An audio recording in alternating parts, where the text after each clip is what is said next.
So we do have a little bit of an update. I know we were reaching out to Jordan Schultz yesterday. He is Did going it happen? I guess he's going to try to come on today at some point. That thing is blown up. Have you noticed that? Yeah. I mean, even TNT, the basketball guys were talking about it. Yeah. So it's gotten crazy. Dang.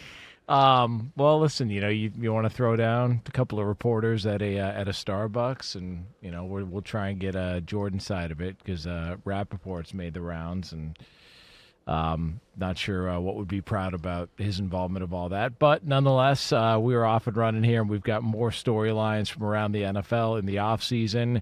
And for everybody wondering, hey, so what's going to happen when it comes to Travis Kelce and whether or not he's going to come back for another year with the Kansas City Chiefs? Have no fear, Travis Kelce is back.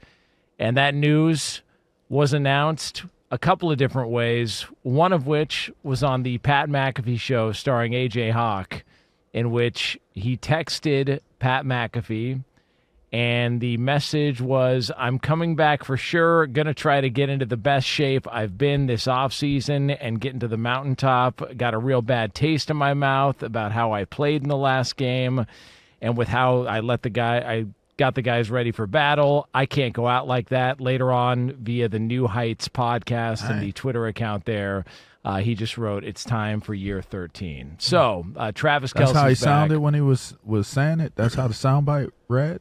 Well, no, it's just a tweet. Oh, it was a tweet. Or it was a That's text, how you heard his text that he voice read it. in your head when you were saying it? What do you want me to do? I don't know. Well, It's interesting. Go ahead, Q. I was just no, curious. I thought kind of the same thing. Maybe you're going to do more of an impression of Travis Kelce. Yeah. I mean, if we want to go there this early, all right, let's give it a whirl. Let's try it again. Okay. I'm coming back for sure. Going to try to get into the best shape I've been this offseason, get back to the mountaintop. Got a real bad taste in my mouth with how I played the last game and with how I got the guys ready for battle. Way Can't better. go out like that. Way better. Wait, Now we Jonas, can why are you comment. talking like that? What do you mean? Why do you say it like that this time around? I don't know. Hey, man, I liked it. I thought it was funny as hell. more accurate? I mean, I don't know that it was more accurate. I just thought it was funny as hell, though.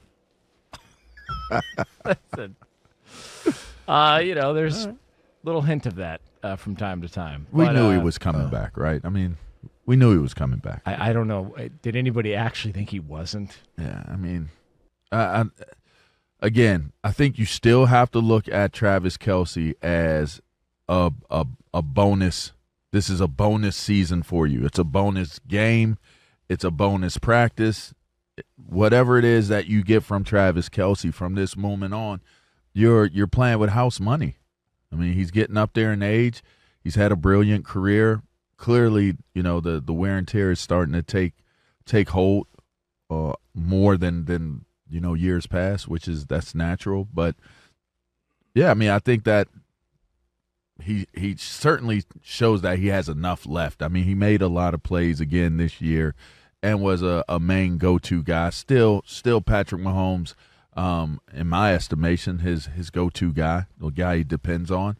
So running it back after a hard loss like that, I think it played out the way that I think most people thought it would. Yeah, I don't know how you would want to go out a career that he's had with a performance like that. I think probably the entire team's motivated. If it was, we're kind of kicking this around, Brady. Do you believe that if he had played really well, but it was a close loss, that he would be content with walking away, or more content with walking away? No, I don't. I think he's the type of guy who's a winner, and he wants to win and go out on a high note on a Super Bowl. And we talked about this, after the game, that when Patrick Mahomes is your quarterback, Andy Reid's your coach, you really can't take that lightly and turn that down to come back when you're in his position, which, even though he's a first ballot Hall of Famer and he's been phenomenal, it's still the opportunity. I mean, we hear Rob Gronkowski, who's kicking the tires on wanting to come back and play again. Is that a real story? I mean, it's out there, whether it is or it isn't. I think a lot of players probably toy with that. You get away from the game for a little bit, your body starts feeling better. You start looking at other guys, or, in his case, how different the game's become for tight ends and really pass catchers. It's gotten a little softer, a little easier in some ways. He's probably looking at saying like, yeah, I can go back and do that. I can do some spot work for some guys. So, and then by the way, like with what these guys are getting paid, if I can come back now, I'm going to try to do that to make as much as I possibly can.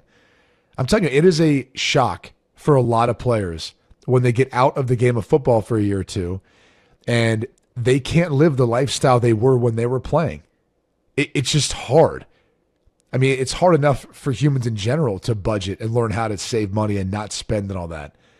Most people have a hard time with it, and they don't know how to save. They don't know how to live in a modest lifestyle, and they want to stay that way. So if they're not earning that sort of income outside of it, which very few are able to, they're like, I want to get back in.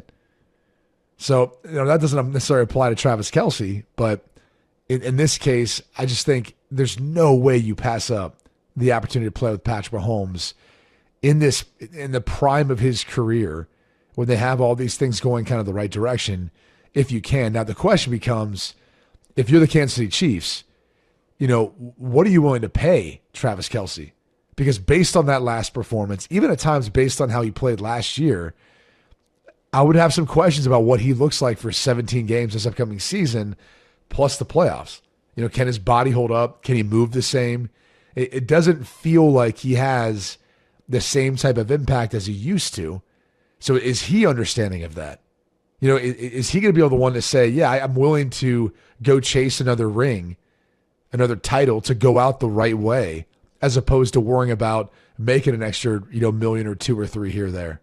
I mean, that's going to be a tough conversation for a guy, again, who's a first ballot Hall of Famer. I feel like it's got to be a no-brainer. If you're going to continue on, you continue on with the Kansas City Chiefs. And whatever that conversation is in terms of financially, I mean, obviously you let your agent do what he's going to do in the scenario, but I'm telling my agent, don't poison this well. Don't do it. We're not going to do that. Whatever it is that it's going to be, let's make that work. In the long run, that's gonna mean more monetarily for Kelce than it would be if he went somewhere else. If you're going to go somewhere else and it's based upon the money, then you should just retire now. That's what I would say, because you've had too much of a. I mean, I don't know. Has there ever been a tight end that's been to that many championship rounds and Super Bowls? I mean, I know Gronk might be close from but a playoff standpoint. The numbers are it's staggering. Not even close. Yeah. I don't think that would be wise to make it about money, because there's so much money waiting for him outside of the game anyway. I don't think you and listen, does it damage his brand? I don't think it damages what he's done at all. I just don't think where he's at physically. Why would you want to, like you said, Q, I'm doubling down and I'm coming back and I'm going to push through because I know that I got a chance with Patrick Mahomes and Andy Reid coaching the team. And Veach is a dope-ass GM. I know he's going to bring in players that are going to hopefully make our team better. That's what they've done. That's what they're known for. They find a way to win every single year. Why would you say at any point in time, yeah, at this point in my career, at the end, I'm clearly at the end because I'm contemplating retirement at the end of every season. I talk about it. We have to have, news about it because, well, I'm announcing that I'm coming back. It's significant enough of a conversation where it makes its rounds through the media. Why would you go somewhere else now? Like, I don't think that would be to his benefit. Who was it you were saying, LaVar, that was empty calories, which was just to Bradford. Was it Bradford? Not Bradford. Why do I love saying Sam Bradford? He's the other USC, Barkley. No, was it Barkley? Sam Darnold. Darnold.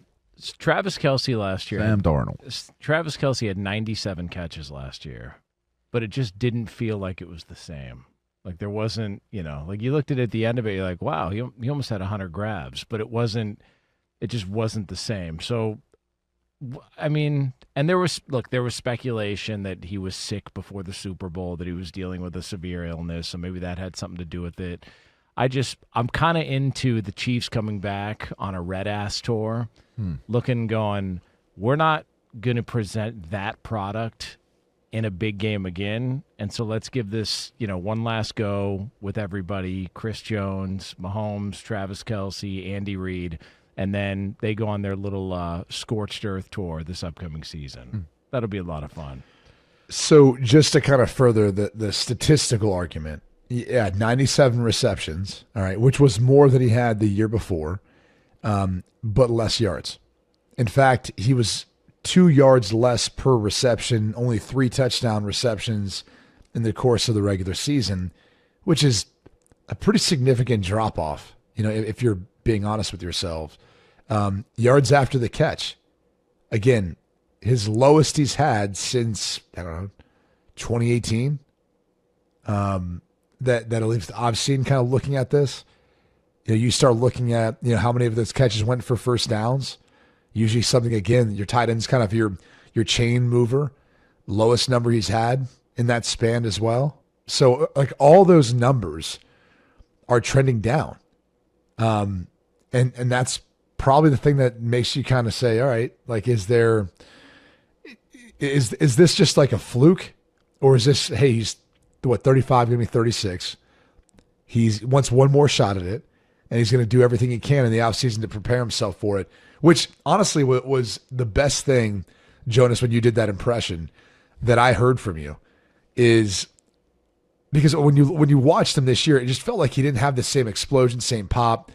At his age, maybe he can get some of that back. I don't know how. Do you want me to reiterate last offseason went? Do you want me to reiterate that part of the Yeah, could you one more time? Yeah. Going to try to get into the best shape I've been in this offseason and get back to the mountaintop.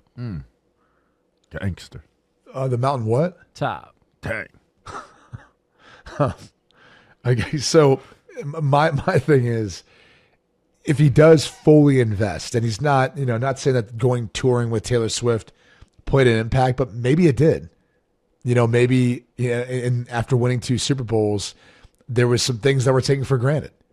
I don't know that you make a statement like that, like he's going to try to put himself in the best physical shape and get back to the mountaintop. Like, you don't say those things if you had exhausted all efforts at preparing yourself, and then it just didn't work out. You know what I'm saying? Yeah. Like your comment's probably more like, I did everything in my power and my ability to try to be the player. Fellas. I ain't got nothing left for y'all. Hey, my gas tank Been on good. my gas tank on E. Dang. Is that what he'd say? Yeah. Dang. I just What? Where'd they grow up? Where they from? they're from Ohio, man. Oh, yeah. Well, yeah. Yeah. Yeah, that's possible. Cleveland Heights. That's very possible. What's that supposed to mean? Well, it's very possible. Although Damn. Westlake's a nice area. Yeah. They still talk like that a little bit in nice areas in those areas, too, though. Ohio, do they? Pittsburgh. Yeah, yeah. You feel like They those either talk boys like you or they are those talk boys like a little me. conflicted? It's kind of like in between. It could be a mashup between you and me and how Hey, that all plays out. Do you look at LaVar and you're like, these guys are confused? No. No, because I grew up around it. Okay. Like I grew up around it, so I know how that rolls. You got the Italian way of talking. You got Hey, how you doing? hey, How you doing? hey, you got you got the I'm around the homies kind of conversation. And be clear, this is not racial, because you have black dudes that sound just like you, and you have white dudes that sound just like What's that me. supposed to mean? Well, I'm just saying. It's not supposed to be Johnson. Well, I don't know. Bud. I'm just saying. Hey, buddy. buddy. Hey, pal. Hey, pal. Hey there, Chief. Hey, guy. Hey, Chief. Well, listen. Now, you see that guy right there? That's a hoss right there. You see that guy? That's him right there. Well, I do know this. It's a great word, by the way. BAA. I mean, that was, we grew up on that word, right? Come on, hoss. Come on. Yeah. Come on. BAA. When in doubt, BAA. Come on, hoss. You know what BAA is, right? Be an athlete. Oh. Well, I'm not, so yeah, I don't Hey, know what that that's is. what coaches always say. That's your go-to line. You ain't got nothing else to say. You know what? Hey, hoss. Hey. BAA. Turn and walk away. Hey, Riverside. Give me the horn. Let's get a break. 1, 2, 3. D-line.